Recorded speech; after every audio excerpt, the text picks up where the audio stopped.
So very recently, I was able to con one of my good friends into going on the marketplace and dropping 10 grand on a crusty, clapped out, old Jeep LJ that's sitting on fusion axles and a Sprintec supercharger. Dang, this thing is fun.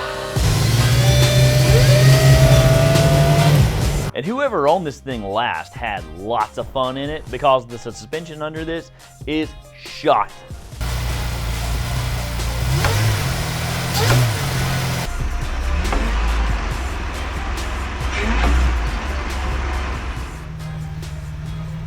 If you're off-roading a vehicle of any make or model and you've got an aftermarket suspension, you may feel like you spent a ton of money and it's worth it, but eventually this pile of crap's going to be you. But I'm going to show you how for 1/10 of the cost of a new suspension, you can replace it and rebuild it and have it just as good as new. We're not throwing this away. I'm going to show you how we're going to resurrect it. They should not be like that. And even better, they have no identifying marks on them left anywhere. So we got a little bit extra work ahead of us. All right, so now that I've got that nasty janky control arm out of that Jeep, I'm gonna go ahead and show you all the different types of control arm rod ends that you might have really quick, just so you know in case yours is different from this one that we're working on.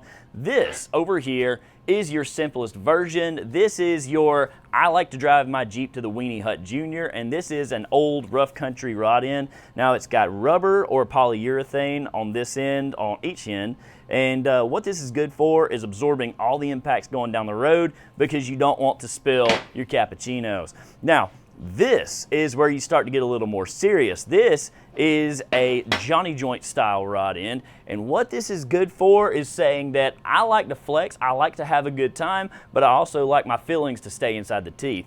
This does the same job as that, but it actually lets your vehicle flex so that when you actually go off-road, this rubber will help keep all the NVH, all the harshness of bouncing over rocks. It'll keep that out of the cabin a little better, but because of this ball, it allows you to get a lot more flex, a lot of more misalignment out of your suspension, which means that you are actually going to get some performance gain out of that joint. Now this one right here is exactly like that, no difference except that the rod end is welded on and this one is screw on just like that, but a little bit smaller. After you're done with these two, then you have the I came to play kind of rod ends. Now what this is your Heim joints. If you have these, then you came for some serious action. You weren't driving this thing daily to work if you have these on your suspension. Now the difference between this and those, this can give you a high level of misalignment, meaning a lot of flex. But the downside is you feel every single bump as you go down the road. You're gonna feel it all, you feel everything. Now, if you wear this thing out, you cannot rebuild it. So what you're gonna have to do is chuck it and buy yourself a new one. But you're talking 60, 80 bucks and you're back in the game. You screw it in, make sure it's out the right amount of distance on threading, and you're done. This is the one we're gonna work on today, and let me show you how we're gonna work on this.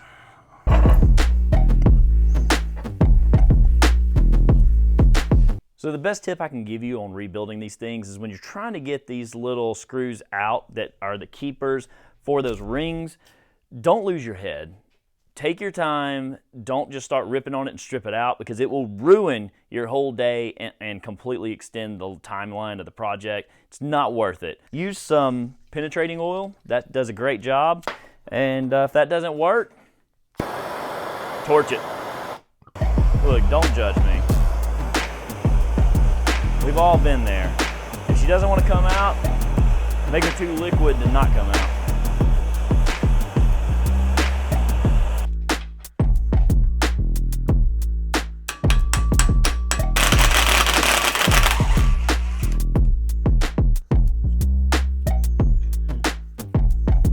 There we go. She's not so bad. There we go.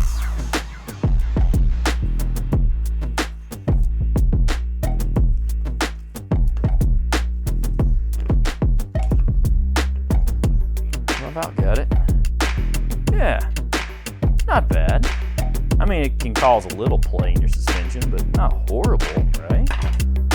Now, if yours is as nasty as mine is, then it's not a big deal. You just want to go grab you some of these little wire wheels. This is the quickest, easiest way to clean these things up, and it will make it just like new in a heartbeat. So, and they're dirt cheap, so it's not, shouldn't stop you.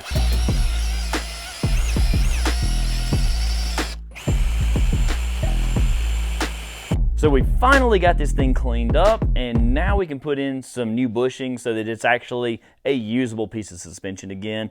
Put them in, there's a couple different ways you can do it, but I'm gonna try to do mine without this shop press to show you that you don't have to have special tools. There's a lot of different ways you can do these.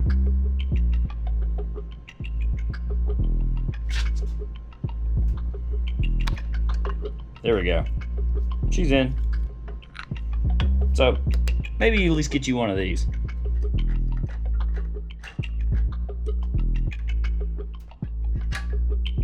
Okay, so I'm gonna go ahead and drop this in. I got a little bit of grease on it. Sit it in there. You don't want to press the ball in, so you're gonna want a deep well socket you can set over this so that you can chisel this in nice and easy without flaring that rubber out.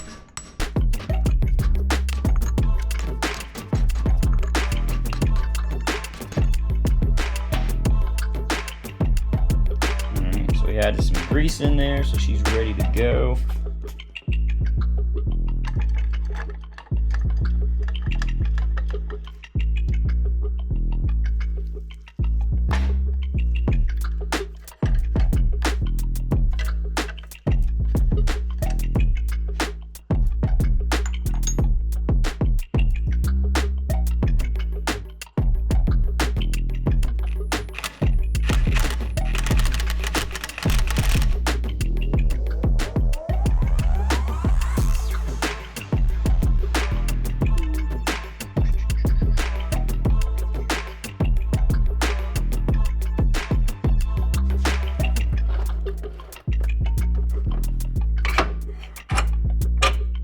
Just like that. It is that quick, that easy to replace all the bushings in your suspension and have it just as good as it was when it was new, and for a fraction of the cost. Except on this one, I still need to work on the steering and the steering box and the cooling. But I'll get to those later. Oh, and you're also going to need to repeat this 15 more times. But other than that, you now know how to fix your problems. So I need to go rip on this supercharger until it needs a rebuild. And you need to get to work on your Jeep so that you can do the same.